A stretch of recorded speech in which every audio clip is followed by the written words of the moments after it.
une envie de tout quitter, de vivre au vert, à la campagne. C'est devenu une obsession pour de nombreux Français qui ont traversé le confinement. Alors, est-ce que ce rêve de citadin est en train de se réaliser aujourd'hui? Peut-on parler de revanche des territoires ruraux sur les villes? Notre invité a peut-être un début de réponse. Bonsoir, Vincent Grimaud. Bonsoir. Vous êtes journaliste au magazine Alternatives économiques. Et lors de vos reportages, vous avez arpenté toutes les campagnes de France, de l'Alsace à la Drôme, en passant par la région nantaise. Elles n'ont plus aucun secret pour vous. Vous avez d'ailleurs décidé de compiler toutes vos observations dans ce livre. La renaissance des campagnes, enquête dans une France qui se réinvente, c'est aux éditions du Seuil. Alors, est-ce que l'épidémie a tout changé, Vincent Grimaud? Est-ce que vraiment l'attrait pour les campagnes a explosé avec le virus? Disons que le virus est venu effectivement accélérer un mouvement de fond. Ce mouvement de fond, il commence dans les années 1975 environ. On a le début d'un renversement, le grand renversement, parce que pendant 100 ans, on a eu l'exode rural, on sait, tous ces, dans le Massif central par exemple, tous ces gens qui vont vivre à Paris, et puis le début du renversement dans les années 75 qui a couru discrètement mais sûrement jusqu'à nos jours. Et là, effectivement, on a des canicules, le prix de l'immobilier qui s'envole dans les villes, et maintenant le coronavirus qui, évidemment, va venir titiller un peu plus les urbains et leur dire mais en fait, pourquoi est-ce qu'on s'entasse dans ces villes? Et notamment dans la région parisienne, qui est quand même la ville hypertrophiée par excellence, la grande ville par excellence avec tous ses défauts, les bouchons, les prix de l'immobilier qui font que... des appartements quand même petits. Des appartements plus petits, et ça, on s'en rend compte notamment quand on est confiné, parce que quand on ne l'est pas, et qu'on travaille 10 heures par jour, et qu'on passe 2 heures par jour dans le métro, on ne vit pas longtemps dans son appart, en fait. Sauf que quand on est confiné, on voit la taille de l'appartement beaucoup mieux. Quel rôle joue la dimension psychologique, la maison avec un grand jardin? C'est un fantasme qui est très français ou pas seulement? On peut dire, je pense qu'on a quand même en France, oui, cet attrait pour le jardin, pour le vert. Est-ce que ça vient de notre histoire un peu plus rurale que nos voisins? J'en sais rien, mais en tout cas, quand on regarde par rapport à certains pays voisins, notamment l'Espagne, c'est très frappant. En Espagne, souvent, vous rentrez, même dans un petit village, vous rentrez dans le village, vous rentrez dans le village.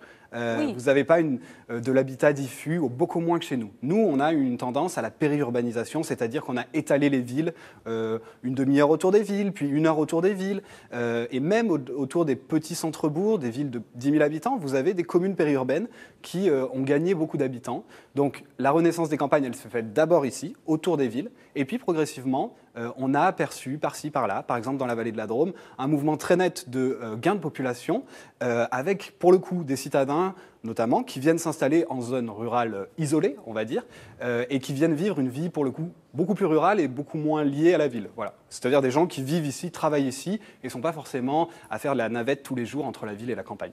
Alors, vous dites aussi qu'il faut se méfier des idées reçues, parce que finalement certaines campagnes sont de véritables réussites industrielles. Oui, on a tendance à penser que la campagne, c'est l'agriculture, c'est éventuellement un peu de tourisme, voilà, le grenier et le jardin des métropoles, un endroit sympa pour citadins. En réalité, c'est des territoires qui vivent, et notamment sur le plan économique, et je crois que c'est la partie la plus originale du livre, c'est de montrer que oui, on crée des emplois à la campagne, on crée des emplois industriels, notamment. Il y a des territoires comme les Herbiers en Vendée, où je suis allé, où c'est proprement ahurissant. On a 41% d'emplois dans l'industrie, alors qu'en France, c'est 13% d'emplois dans l'industrie. En moyenne. Vraiment, ouais, une surreprésentation de l'industrie, avec des usines qui poussent au milieu des champs. Alors on se dit, de quelle ville dépend les Herbiers? Personne, en fait. Elle dépend, elle travaille avec tout le Grand Ouest, avec Nantes, avec Angers, avec les campagnes environnantes. Et donc, c'est un développement vraiment endogène, c'est-à-dire que c'est né ici et ça a grandi ici, et c'est pas dans une relation de dépendance avec une ville. Et d'ailleurs, vous avez identifié 3 modèles un peu récurrents et différents, justement, de réussite industrielle dans les campagnes. Oui, tout à fait. Il y a des campagnes industrielles parce que des grandes marques, notamment le luxe, ouvrent des ateliers parce que la main-d'œuvre est un peu moins chère. Les gens sont des salariés souvent assez dévoués, assez fidèles, qui restent dans l'entreprise longtemps, qui acquièrent un savoir-faire.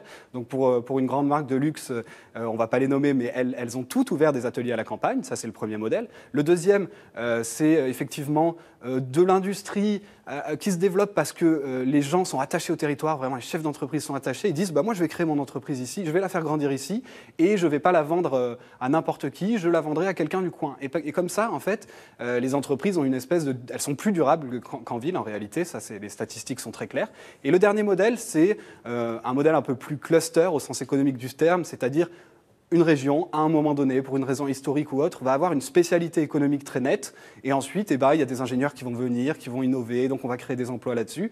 Par exemple, le plastique dans la vallée de l'Ain, à Oyonnax, autour d'Oyonnax, vous avez plein d'usines spécialisées dans le plastique.